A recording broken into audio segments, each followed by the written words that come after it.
Assalamualaikum warahmatullahi wabarakatuh. Ya, kita lanjut. Nah, ini kritik beliau. Cirinya budaya Indonesia.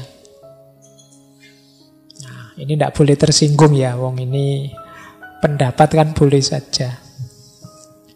Jadi beliau melihat yang pertama apa?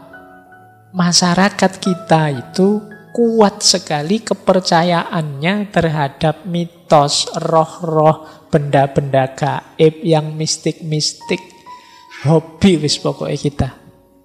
Kalau tidak percaya kamu cek ya, film-film dengan penonton terbanyak di Indonesia, itu mesti film horor. Jadi film hantu-hantuan.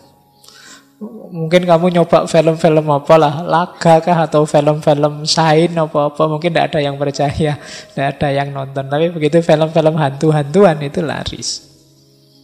Itu pinter sutradaranya, pinter produsernya, ngerti. Masyarakat kita itu seneng dengan tema-tema begitu. Tema-tema dukun, kesaktian, ya kan? Iya, yang kemarin rame itu ya viral itu. Kamu kan heran, kok bisa ya? Kok laris ya? Kok laku ya? Kok anu lah? Lah ya masyarakat kita ini sudah dikritik oleh Sultan Takdir sejak tahun 1935.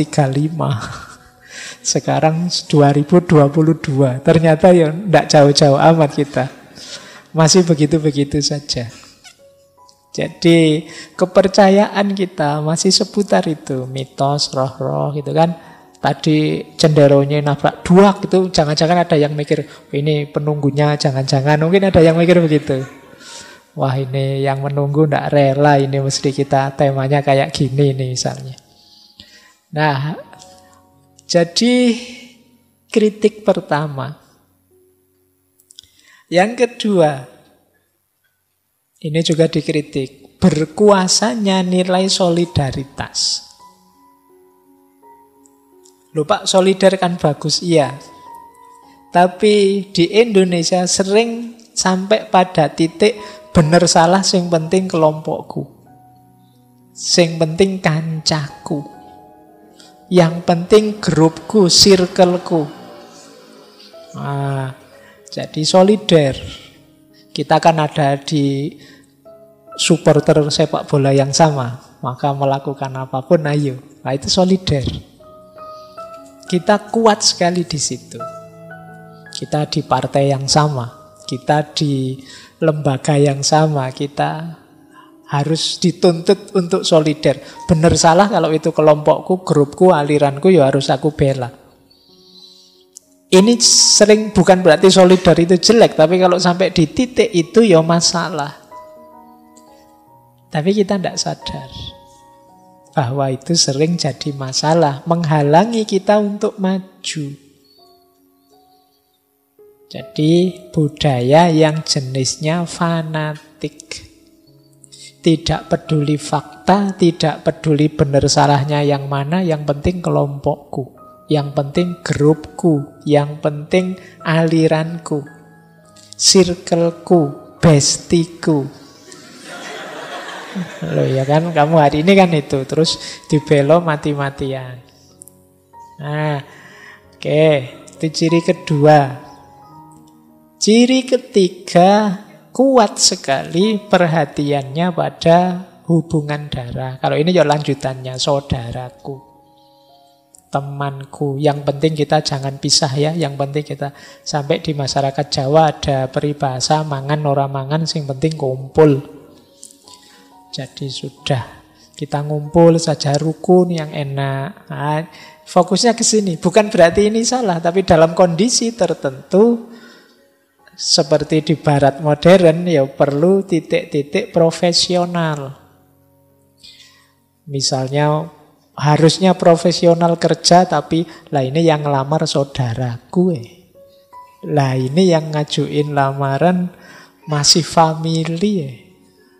Kalau daftar terus kita titip, ada kenalan enggak? Ada saudara enggak di sana?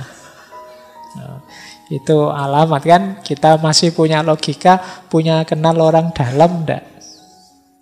Jadi hubungan darah itu jaminan kesuksesan banyak kalau hari ini. Ya kan? Ya nasibmu kamu tidak punya saudara yang orang-orang besar.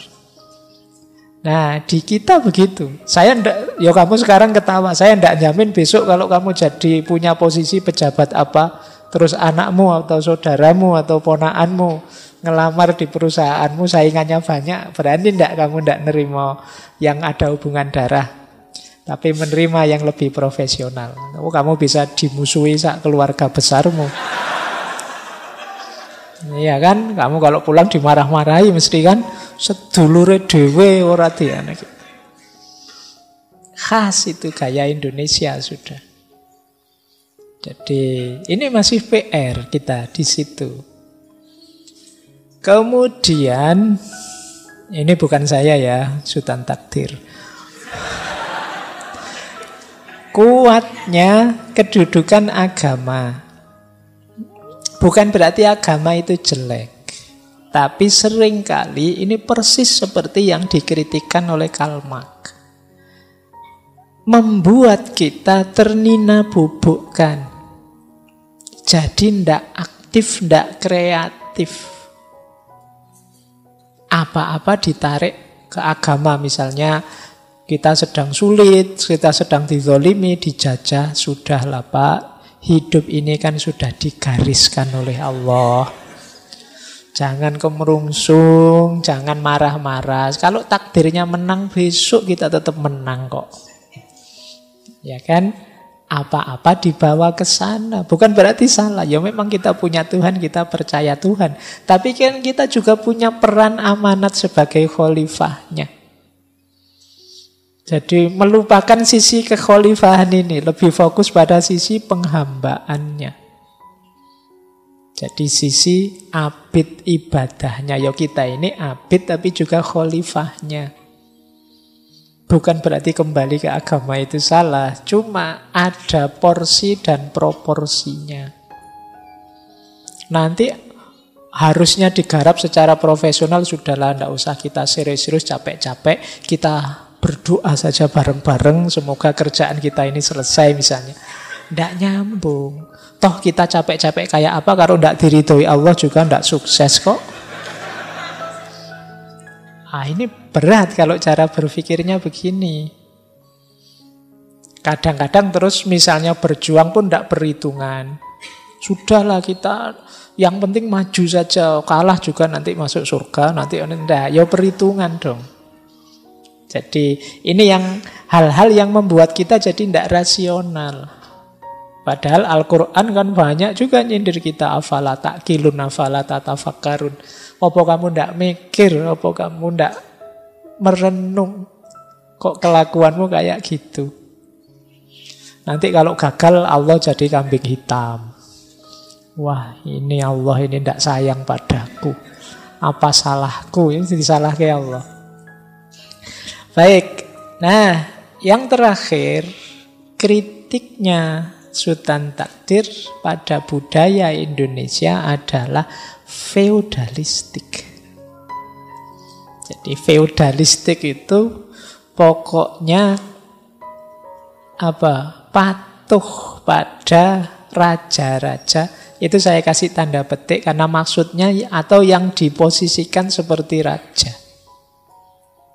Jadi kalau sudah diposisikan yang terhormat, ya cirinya mungkin kalau pas pidato sambutan yang saya hormati, bla bla bla bla, itu biasanya terus kita tidak berani bantah sudah. Ini mental feodal. Mental feodal itu yang pertama kepatuhan mutlak pada otoritas yang dia percaya. Yang kedua jadinya tidak kreatif. Ikut saja pada dawuhnya yang dirajakan dalam tanda petik. Kemudian yang ketiga, ya akhirnya tidak produktif. Jadi karena apa? Ya nunggu. Ya kalau kebetulan rajanya bagus, ngaturnya bagus, kita produktif. Tapi kalau rajanya pas tidak bagus, raja dalam tanda petik ya kita nanti hanya diperalat saja oleh raja-raja ini dalam tanda petik. mental kita masih sering mental feodal. Mental feodal itu daya kreatifnya rendah. Kalau disuruh apa-apa sulit, disuruh kreatif sulit. Saya sering itu ada teman-teman, Pak Faiz, saya undang ke sini ya. Terus temanya apa Mas? Saya ikut Pak Faiz saja. Jadi sulit, disuruh milih bebas menentukan itu tidak mampu. Bisanya pasrah saja pada yang dianggap otoritas. Nah, jadi dia bahkan menentukan kebutuhanku apa itu dia juga tidak mampu. Nunggu dipilihkan. Nah, ini mental-mental feodalistik. Jadi karena selama ini memang bisanya ya manut saja, ikut saja. Baik, jadi ini ciri-ciri budaya Indonesia yang dikritikkan oleh Sultan Takdir dulu tahun 1935. Semoga sekarang sudah mulai berkurang ya.